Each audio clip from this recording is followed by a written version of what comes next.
Por ahora, insisto, la discusión va a quedar para más adelante, pero me parece importante para pensar el futuro de los BRICS y sobre todo el futuro de América Latina, porque son varios los países que han solicitado la adhesión. De esto vamos a estar conversando con Ernesto Araújo, que fue canciller de la República Federativa de Brasil durante el gobierno de Jair Bolsonaro y que está en comunicación con nosotros. Ernesto, ¿cómo le va? Lo saluda acá Darío Misraji. Muy bien, mucho gusto en estar con ustedes acá, Darío. Ernesto, cuéntenos un poco cómo está viendo esta etapa de los BRICS, lo que se está discutiendo allí en Johannesburgo, las discusiones, por ejemplo, en torno a si se incorporan o no más países como la Argentina y otros.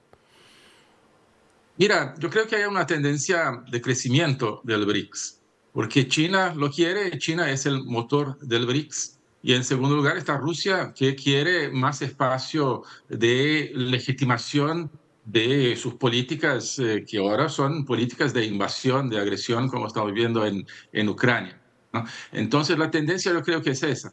Y no es una buena tendencia, porque se trata de crear una especie de gobernación global que sea confortable para países justamente como China y Rusia, para países que son autoritarios, que son dictaduras o que son países que financian el terrorismo como Irán y lo promueven, países donde hay extraordinaria corrupción como Brasil y otros países latinoamericanos. Así que sería una gobernación mundial basada no en principios de libertad, de democracia, sino basada en principios totalitarios y de crimen organizado y todo eso. Pero a nivel específico, sí, creo que hay esa tendencia. Mejor sería que hubiera una tendencia de más países democráticos, ¿no? Y no países como Irán, por ejemplo. Pero sí, se opone India probablemente porque no quiere Pakistán. Y en el caso de Brasil creo que hay bastante ambigüedad por parte del gobierno Lula, porque tiene un discurso de integración latinoamericana y pro-latinoamericana, pero que me parece quiere mantener a Brasil como con su prestigio, digamos, de ser el único latinoamericano en el BRICS. Escuchando lo que decía Lula, lo que me viene a la mente es lo siguiente. En realidad poco le importa Argentina a Lula, le importa a su amigo Alberto Fernández, sus amigos del kirchnerismo, sus amigos de la izquierda, del Grupo de Puebla y todo eso. Así que yo creo que Lula tendría una posición más proactiva en favor de una entrada de Argentina si hubiera una perspectiva de continuación del kirchnerismo en el poder. Luego de las PASO, con la perspectiva de sea Milei, sea Bullrich en el comando de Argentina, yo creo que ahí Lula no quiere nada, no quiere Argentina de Milei o Argentina de Bullrich en el BRICS. A ver, varias cosas interesantes para conversar, Ernesto, de todo esto que dijo. Quiero ir primero al lugar de los BRICS, después hablar de Argentina y de Brasil. Usted lo que un poco plantea es que acá los dos actores centrales de los BRICS, que son tanto China como Rusia, están pensando en convertir como proyecto, por lo menos a este grupo, en una especie de polo alternativo a Estados Unidos y Europa, digamos, como el eje occidental, y un polo donde se convierta de alguna manera en la inspiración de una forma alternativa de gobierno, donde se avale la dictadura, donde haya, por ejemplo, mayor control del Estado sobre las distintas vidas de las personas. Sí, exactamente, exactamente. Porque ese ya es el régimen de China, el régimen de Rusia, es cada vez más el régimen de Brasil. La gente no se da mucho cuenta, pero Brasil se está convirtiendo en una casi dictadura, con un poder del Estado que está por encima de la ley, de la Constitución. Así que ese es el ambiente de BRICS, ¿no? Y es curioso porque parte del discurso de los que defienden el BRICS dice que se necesita el BRICS para una gobernación mundial más democrática, ¿no? Pero ¿cómo se va a tener una gobernación mundial más democrática basada en países no democráticos, ¿no? Como si no hubiera ninguna influencia de la forma interna de los países sobre la situación externa. Claro que hay, y China quiere exportar su modelo, quiere exportar el modelo totalitario. Eso es lo que le interesa para su poder en el mundo. Y el BRICS es un instrumento para eso con la atractividad económica que tiene el BRICS. Así que uno no va a imaginar, digamos, temas como derechos humanos, como derechos de los uigures, como libertad de prensa, como prioridades del BRICS. No, no. Además, si entran Irán, si entra Cuba, si entran países dictatoriales como esos, ¿no?